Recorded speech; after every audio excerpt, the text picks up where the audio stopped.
এয়া দেখিছে পুৰা আলোচনা চলি আছে আন্দোলনৰ স্থলীত নেহেৰু পাৰ্ক চাৰিআলিত যে হেৰি কি পাতি আছে বাৰু তোমাৰ মতে?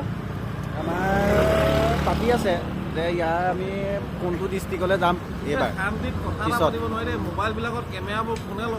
পুৰা পিছৰ পৰ্যায়বোৰ ক'ত ক'ত যাম, কি কৰিম, পুৰা আলোচনা কেনেদৰে কৰিম, কেতিয়া যাম, কেনেদৰে যাম, সকলো পাতি আছে। পুৰা দায়িত্ব ভাৰ লৈ লৈছে চব আলোচনা হৈ আছে আৰু আমাৰো আন্দোলন চলি আছে। এয়া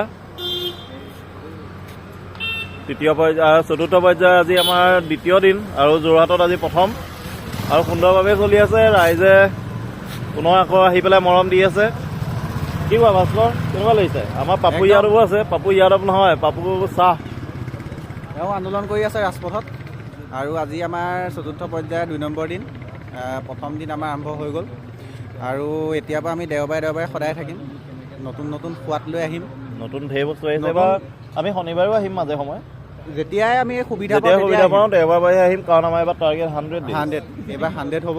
100 দিনৰ আমাৰ টাৰ্গেট আছে এইবাৰ আৰু হৈ যাবগৈ, আৰামছে হৈ যাব ধুনীয়াকৈ হৈ যাব। আৰু আমাৰ নেহেৰু পাৰ্কটো আমি চাওঁচোন কি ধুনীয়া হৈ গ'ল। নেহেৰু পাৰ্কটো আগৰ পৰাই ধুনীয়া। নেহেৰু পাৰ্কৰ মানে সৌন্দৰ্যতাটো সুকীয়া। এইখিনিত মানে থকা কেইজনেহে গম পায় ইয়াৰ মানে যোনটো সৌন্দৰ্যতা, সেইটো ইয়াত থাকিলেহে গম পাব। আৰু এতিয়া আৰু ধুনীয়া হৈ গ'ল, ছাইডত ধুনীয়াকৈ ৰেলিং লগাই দিলে। ৰেলিং লগালে আমাৰ সুবিধাৰ কাৰণে লগাই দিছে যেনে লাগিছে। তাকে আমাৰ ভালো হৈছে আৰু ভালো হৈছে। এয়া একদম আউজি পেলাই আদিত্যই কথা পাতিব পাৰিছে, আগতে এনে আউজিব নোৱাৰে। এতিয়া ধুনীয়াকৈ আমি আউজিব পাৰিছোঁ। ধুনীয়া হ'বলৈ গৈ আছে, আপুনি গম পায় নাই? কিটো কি বাৰু? আচ্ছা, আমাৰ গছ পুলিটো এইটো খোৱাৰ লগে লগে আৰু কিমান ধুনীয়া লাগিব আপুনি ভাবকচোন। এইটো আমাৰ গছ পুলিটো সিফালে যথেষ্ট ওখ হ'লগৈ। আমি এতিয়া দেখুৱাম আপোনালোকক এই গছ পুলিটো আৰু আকৌ এইকেইদিনতে এটা ৰুম আমি, হয় নাই বাৰু? এবাৰ আমি দেখুৱাই আহোঁ, আপোনালোকে চাই যাওক। আমি সেই পুলিটোৰ দিশে গৈ আছোঁ। তেওঁ নেহেৰু পাৰ্ক চাৰিআলি বৰ ধুনীয়া লাগে আৰু এই ঘৰটো হয়তো অসমৰে আটাইতকৈ ধুনীয়া এটা চৌদিশ থকা ঘৰ হ'ব। ইমান ধুনীয়া এটা জেগাত আছে আৰু গোটেই আমাৰ চাৰিআলিটো সৌন্দৰ্যতাটো বঢ়াই ৰাখিছে। বাগানভেলীয়া ফুলেৰে বা বিভিন্ন ধৰণৰ গছ আছে, আমলখি গছ আছে আৰু এতিয়া আমি আহি আছোঁ। আমি কৃষ্ণচূড়া পুলি এটা ৰুইছিলোঁ। এইটো নহয় দেই, এইটো আগৰে। এইটো আমাৰ পুলিটো কি সুন্দৰভাৱে হৈ আছে। কেৰেলা ছিঙিব পৰা হ'ল নেকি বাৰু? কেৰেলা লাগি আছে, এই খুৰাহঁতে ছিঙি বিকি আছে। এয়া দেখিছে, কেৰেলা যদি ইয়াত দেখে আমাৰো ভাগ আছে বুলি ভাবিছোঁ। আৰু ইমান যে সোনকালে ইমান ডাঙৰ হৈ যাব ভবাই নাছিলোঁ। আপোনালোকে দেখিছে, আচলতে গছক মৰম লাগে।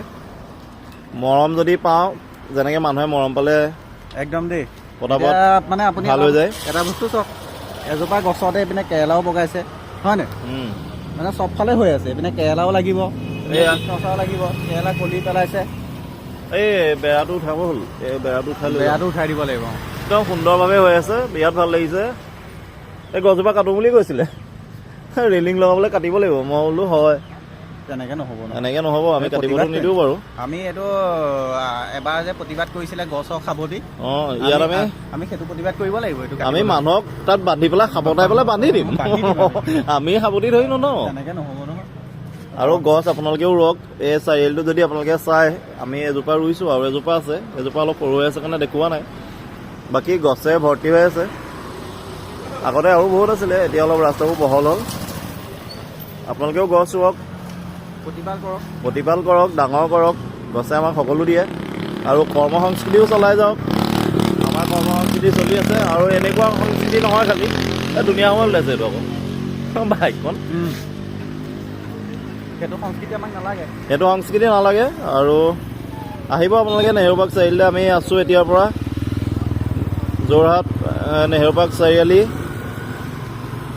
প্ৰতি দেওবাৰে 3 বজাৰ পৰা ৰাতি 9 বজালৈকে পাব আৰু বাকী সময়তো আপোনালোকে বাকী বাৰতো পাব। ফেচবুকত, হোৱাটছএপত আপডেট আমি দি থাকোঁ একদম। আৰু এইফালে ধুনীয়া হৈ আছে জেগা, কিন্তু এটাই প্ৰব্লেম, এই জেগাটো ইমান ধুনীয়া যদিও ইয়াত বাইকৰ খুব সন্ত্ৰাস এটা হৈ থাকে।